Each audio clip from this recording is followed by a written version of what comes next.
On Iran and bring already difficult relations with the Islamic Republic to a new and darker level. The move was cemented by a signature today from President Trump, but it was telegraphed this spring when the president withdrew the U.S. from Iran's nuclear deal with the West. Also tonight, North Korea is calling on the president to drop costly sanctions against the Pyongyang regime over its nuclear weapons program. We've got Fox team coverage. Greg Palcott in London with what Kim Jong-un's government is saying and doing under the weight of American financial penalties. We start off at the State Department with correspondent Rich Edson and the economic vice tightening on Iran. Good evening, Rich. Good evening, Shannon. And this is the effective U.S. exit from the Iran nuclear agreement. At midnight tonight, the sanctions will be restored by the U.S. against Iran, those same sanctions that the U.S. had lifted as part of that 2015 agreement. And there are plenty of countries around the world that oppose those U.S. moves. Thousands in Iran are protesting inflation, unemployment, corruption. And that's before the United States officially snaps back or restores the sanctions tonight that it lifted as part of the Iran nuclear agreement. The Trump administration says the regime is on shaky ground, though officials deny they're trying to collapse Iran's government. Well, our policy is not regime change, but we want to put unprecedented pressure on the government of Iran to change its behavior. And so far, they've shown no indication they're prepared to do that. Officials say these restored sanctions are designed to encourage Iran to halt its ballistic missile program and support of international militias. They target Iran's dealing in U.S. dollars, its currency abroad, and business in precious metals, aluminum, steel, coal, and its auto industry. And that's only the first phase. In less than 3 months, the administration plans to hit Iran's oil production and banks. Iranian President Hassan Rouhani says these sanctions render President Trump's proposal to meet meaningless. We are ready for talks to see how they are going to compensate and pay us back. America owes the Iranian nation for several interventions in their country. They should both apologize to us and compensate for the past. If they do so, we have always been ready for talks. An administration official says the U.S. will aggressively enforce these sanctions, potentially subjecting businesses from U.S. allies to penalties. In a statement, President Trump warns, quote, individuals or entities that fail to wind down activities with Iran risk severe consequences, a sentiment echoed by Israel's leader. I call on the European states that talk about stopping Iran to join this move. It's time to stop talking. It's time for doing. This is exactly what the U.S. did, and this is what Europe should do. Instead, European governments plan to hold the agreement together with China, Russia, and Iran. In a statement, Britain, Germany, France, and the EU say, quote, we are determined to protect European economic operators engaged in legitimate business with Iran, the preservation and maintenance of effective financial channels with Iran, and the continuation of Iran's export of oil and gas. Senior State Department officials say the United States has visited more than 20 countries, speaking with firms and governments about the dangers of conducting business with Iran. The U.S. will get a sense soon about how effective those meetings have been when those sanctions go back into effect just a few hours from now. Shannon? All right, Rich, we'll be standing by. Thank you. Positive for the public. Plus, it's a lousy deal. The sunset clauses allow the Iranians to wait us out. The inspections are limited. We can't even verify that they're doing what they said they can do. And we gave Iran more resources to cause more trouble in the Middle East by easing the sanctions, which is exactly what they have been doing. So I think this is definitely the right thing to do. Well, there are people who think that it should be held together, mainly some of our European allies. If they don't think it's a great deal, they think it's worth salvaging because of the way it currently stands. Here's what GOP Senator Lindsey Graham, his message to them. To my European friends, under these sanctions, you have to pick between the American economy and the Iranian economy. You can no longer do business with both. Choose wisely. To our European allies, stand behind the Iranian people, not the Ayatollah. Mara, that's quite a binary choice. Yes, quite a binary choice. And European companies do a lot more business with the United States than they do with Iran.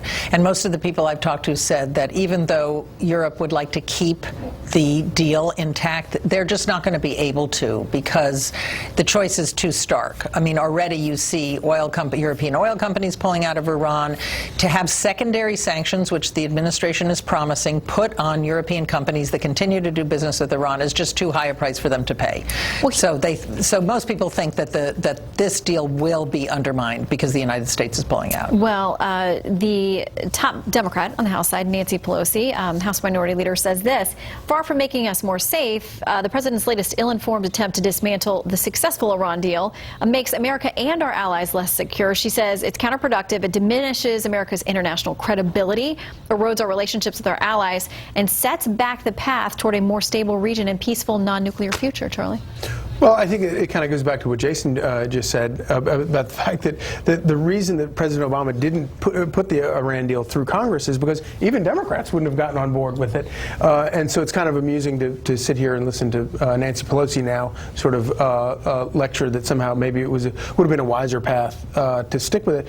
And, you know, the other thing is that I think is important to remember is when you look back to 3 years ago, think of where we would be today if we never had that Iran deal.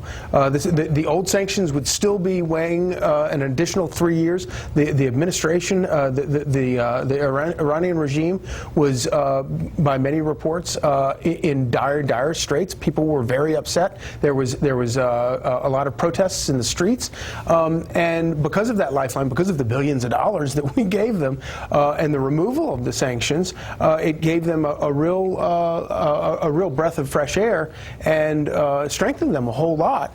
And so, you know, I just think that you know, this probably is a very wise strategy that we're taking now. And let's not forget, this is a radical theocratic regime that is underwriting terrorism around the world, wants to destroy America and remove Israel off the map. How can you take the people like this as anything other than you know, a militant enemy in the world? Well, let's talk about North Korea as well, because obviously they're another now as a national security advisor with the president. There's nobody in this administration starry-eyed about the prospects of North Korea actually denuclearizing. The North Korean regime knows what we expect of them. We expect they're going to live up to their word. They gave that word to the South Koreans. They've given that word to us, and denuclearize and get moving. We want performance here, not rhetoric. I don't think he's starry-eyed either, but we have tried in every way we can. I think we're doing the maximum sales job we can to say the door is open, the opportunity's clear.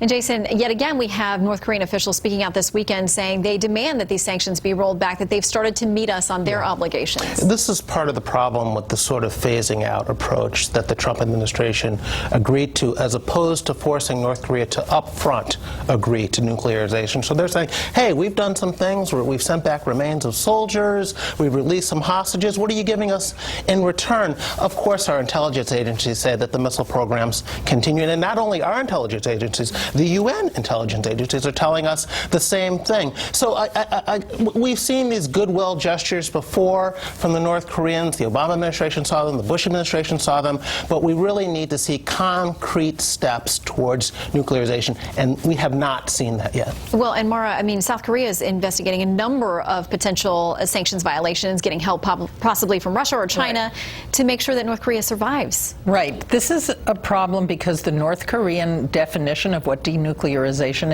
is not the same as ours. They want some kind of a freeze for a freeze. And, you know, Donald Trump came back from that meeting in Singapore and declared flatly there is no more nuclear threat from North Korea. So the question is, as this goes forward, and as Jason said, we get more evidence of North Korea not dismantling, in fact, continuing to produce weapons, what does the president do? Does he feel he's been snookered?